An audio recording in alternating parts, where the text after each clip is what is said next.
First article था, ये आपको द हिंदू में मिल जाएगा, मैक्सिको सिटी को लेके, कि अभी आपको पता है क्लाइमेट चेंज की वजह से बड़े सारे एरियाज ऐसे हैं जो वाटर के अंदर सिंक करते जा रहे हैं, और उसमें से मैक्सिको सिटी को एज अ केस स्टडी आज लिया हुआ है। मैक्सिको सिटी डूब रही है पानी के नीचे, और ये डेटा किसने रिवील करा? तो निसार ने। और कल ही हमने निसार का मेंशन किया था, NASA ISRO synthetic aperture radar. तो ये तो आप सभी को पता है, सी लेवल राइज की वजह से ना सिर्फ मैक्सिको सिटी है, बहुत सी ऐसी आइलैंड कंट्रीज भी हैं जो पानी के अंदर सबमर्ज होती जा रही हैं। ऑब्वियस सी बात है, ग्लेशियर जब मेल्ट करेंगे तो वाटर लेवल को भी इंक्रीज करेंगे। यहाँ पे इंचेस में चलेगी ये बात। जो मैक्सिको सिटी को आप जब देखोगे कि ये नीचे पानी के अंदर डूब रही है, तो इंचेस के अंदर ये बात चल रही है। तो first of all Mexico city ये सिंक कर रही है फॉर ओवर सेंचुरी। और अभी न्यू नासा सैटेलाइट यहाँ पे लिखा है, पर जो पूरा हमारा सिंथेटिक अपर्चर रेडार है दैट इज निसार। और डिटेल जो आपने यहाँ पे करनी है वो निसार की ही करनी है, ठीक है। तो first of all Mexico city ये सिंक कर रही है। फास्टेस्ट सिंकिंग सिटी अगर पूरे वर्ल्ड में देखोगे वो भी कौन सी है? Mexico city. मैक्सिको को जब आप मैप के ऊपर देखते हो यहाँ पे, तो इसकी कैपिटल सिटी आ जाती है, that is Mexico city. Country का नाम भी मैक्सिको ही है और उसकी जो कैपिटल है उसको मैक्सिको सिटी कहते हैं। अब ये सिंक कर रही है और around 20+ million people in areas में अफेक्ट हो चुके हैं। और ये जब बना था तो यहाँ पे लेक वगैरह हुआ करती थी, उसी पोजीशन के ऊपर मैक्सिको का फॉर्मेशन हो गया था, स्पेशली इस मैक्सिको सिटी का। और आज के टाइम पे आप देखेंगे तो 0.5 इंच पर मंथ ये सिटी सिंक करती जा रही है। 0.5 इंचेस, तो मतलब काफी बड़ा डेटा है जिसकी वजह से ये सिंक हो रही है। और रोड्स वगैरह में क्रैक्स आ गए हैं, बिल्डिंग अफेक्टेड है, वाटर पाइपलाइंस डैमेज कर रही हैं क्योंकि वाटर लेवल इंक्रीज करे जा रहे हैं। मेन रीजन क्या क्या बताया? एक तो वाटर, जो ग्राउंड वाटर प्रेजेंट होता है हमारा, उसको भी इन्होंने ओवर एक्सट्रैक्ट करा है, जिसकी वजह से सॉइल में कॉम्पेक्टेशन, मतलब क्या होता है जब आप देखते हो पानी बहुत ज्यादा आपने एक्सट्रैक्ट कर लिया, तो जो नेचुरल पोजीशनिंग थी हर चीज की, सॉइल की थी, वाटर की थी, अब वहां से पानी घट चुका है, तो जो सरफेस वाला एरिया होगा वो क्या करेगा? उसके अंदर सबसाइड कर जाएगा, मतलब बैठ गई ना जमीन, बोलते हैं ऐसे। तो वही वाली सेम सिचुएशन आपको मैक्सिको सिटी के अंदर भी मिल रही है। अब ये जो डेटा रिवील हुआ है ना, ये नासा ने रिलीज करा है सैटेलाइट इमेजेस का फ्रॉम निसार ट्रैकिंग। अब ये निसार जो था ये लास्ट ईयर ही लॉन्च करा था, 2014 में इसकी अनाउंसमेंट हो गई थी। नासा अमेरिकन जो स्पेस एजेंसी है एंड इसरो जो इंडियन स्पेस एजेंसी है, दोनों ने मिलकर डिसाइड करा कि हम क्या करेंगे, एक सिंथेटिक अपर्चर रेडार को कलेक्टिवली लॉन्च करेंगे। इसका जो लॉन्च था वो इंडिया से ही करा गया था, हमारा ही लॉन्च व्हीकल इसमें यूज हुआ था। आपको जो चीजें ध्यान में रखनी है, कौन से बैंड का सिंथेटिक अपर्चर रेडार नासा ने बनाया एंड कौन सा इसरो ने बनाया। तो इजी है, एस वाली जितनी भी चीजें थी वो इसरो ने बना के दी थी, बस इतना सा शॉर्ट फॉर्म आपने याद रख लेना है। लॉन्च व्हीकल तो मैंने बता ही दिया आपको कि इंडिया का ही था, जो GSLV Mark 3 आप बोलते हो, जिसे बाहुबली ऑफ इसरो भी कहते हैं, तो वही वाला हमने लॉन्च व्हीकल यूज करा था। अब थोड़ी सी डिटेलिंग देख लेनी है। अब देखो यहाँ पे लिखा है कि जो निसार है ना, ये फर्स्ट सैटेलाइट है जिसमें ड्यूअल रेडार सिस्टम लगा हुआ है। ड्यूअल अभी बोला, एक एस बैंड लगा था, एक एल बैंड लगा था। एल बैंड नासा ने बनाया था, एस बैंड को इसरो ने बना रखा था। और ये हर 12 दिन के अंदर जो रियल टाइम मॉनिटरिंग है पूरे के पूरे अर्थ की, उसको कवर कर लेता है।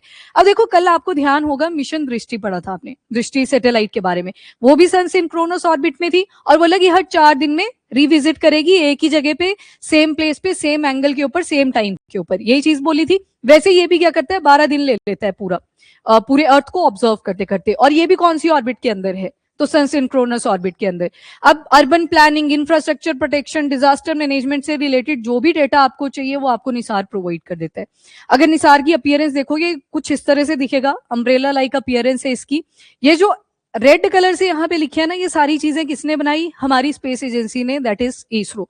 एंड ये जो ग्रीन कलर की आपको दिखाई दे रही है, ये सारी किसने बनाई? तो नासा ने बनाई है। अब देखो यहाँ पे सोलर एरे आ गया।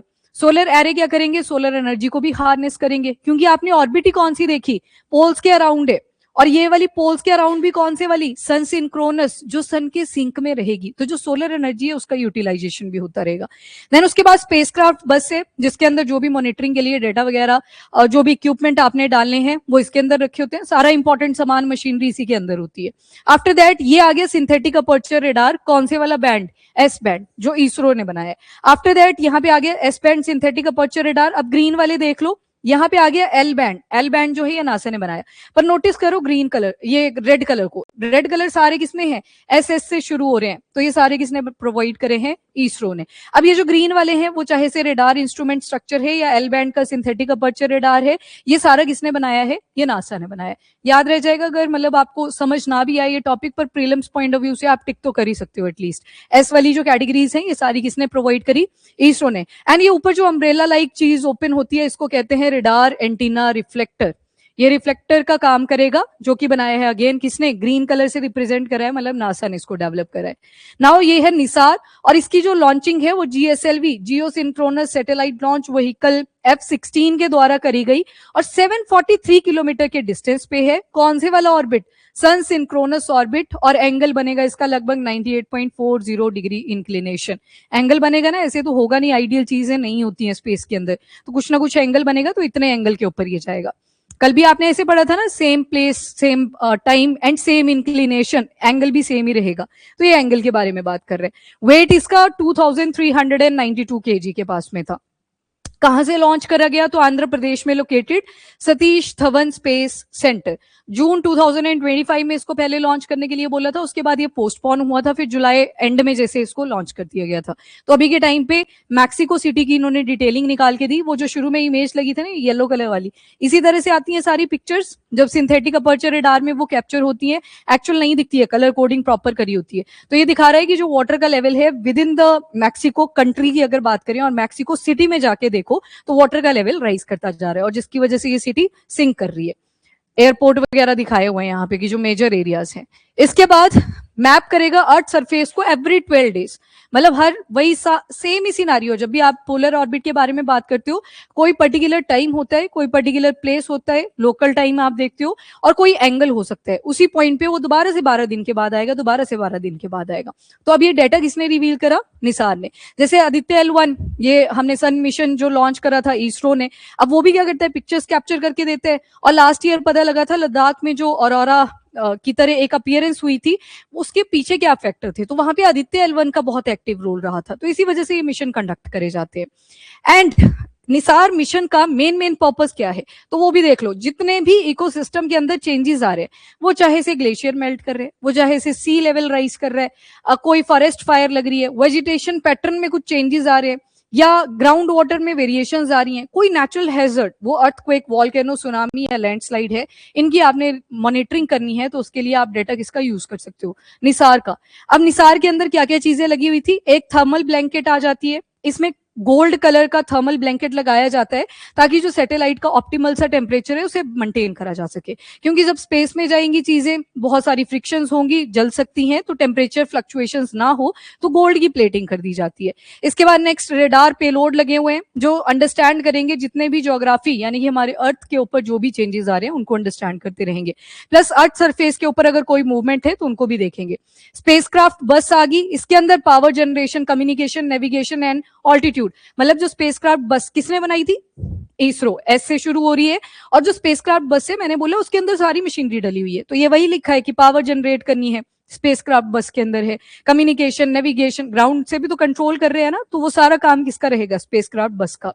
देन आते हैं एंटीना एंड रिफ्लेक्टर। रिफ्लेक्टर आपने देखा बिल्कुल टॉप पे था, 12 मीटर का ड्रम शेप ये वायर मेश रिफ्लेक्टर आपको दिखेगा, सबसे बड़ा है अगर स्पेस में देखें तो, ज्यादा से ज्यादा प्रिसाइज डाटा आपको दिया जा सके, इसी वजह से ये रिफ्लेक्टर इतना बड़ा लगाया हुआ है 12 मीटर का।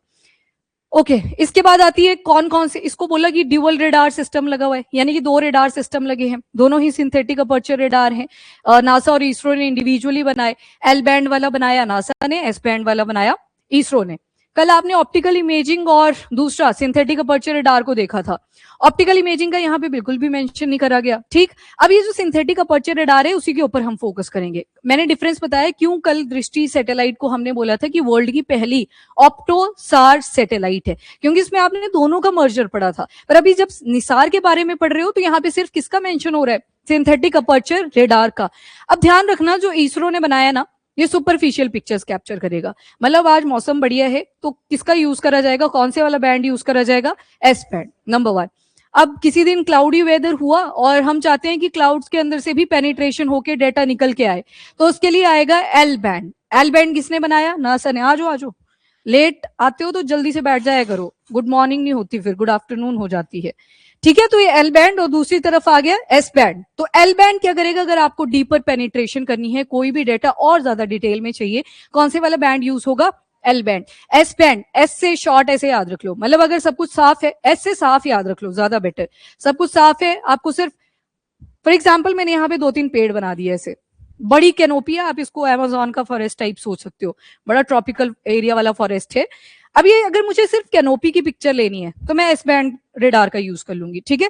पर अगर मैं चाहती हूँ कि इसके जो नीचे की सॉइल है तो वो भी अगर मुझे कैप्चर करना है तो उसके लिए मुझे एल बैंड रेडार का यूज करना पड़ेगा, that is synthetic aperture radar.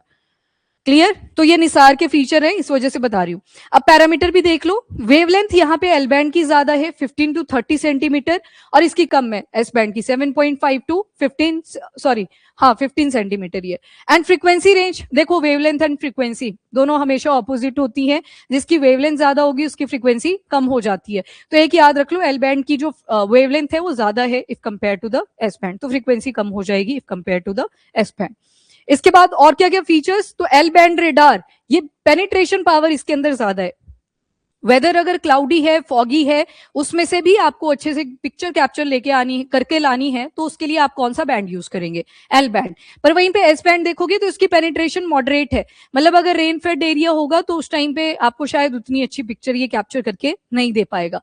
वैसे अगर रेजोल्यूशन देखें, अब बताओ रेजोल्यूशन में किसका ज्यादा बेटर रहेगा, एस बैंड का, क्योंकि वो सुपरफिशियल पिक्चर दे रहा है आपको, जब पिक्चर को कैप्चर करेगा वो ज्यादा क्लैरिटी के साथ आएगी। पर जो एल बैंड है वो डीपर पेनिट्रेशन वाली पिक्चर आपको लाके दे रहा है। सोचो कैनोपी बनी हुई है, इतने सारे पत्ते हैं, ब्रांचेस हैं, नीचे सॉइल की पिक्चर आपको चाहिए तो उतनी क्लैरिटी उसमें नहीं होगी।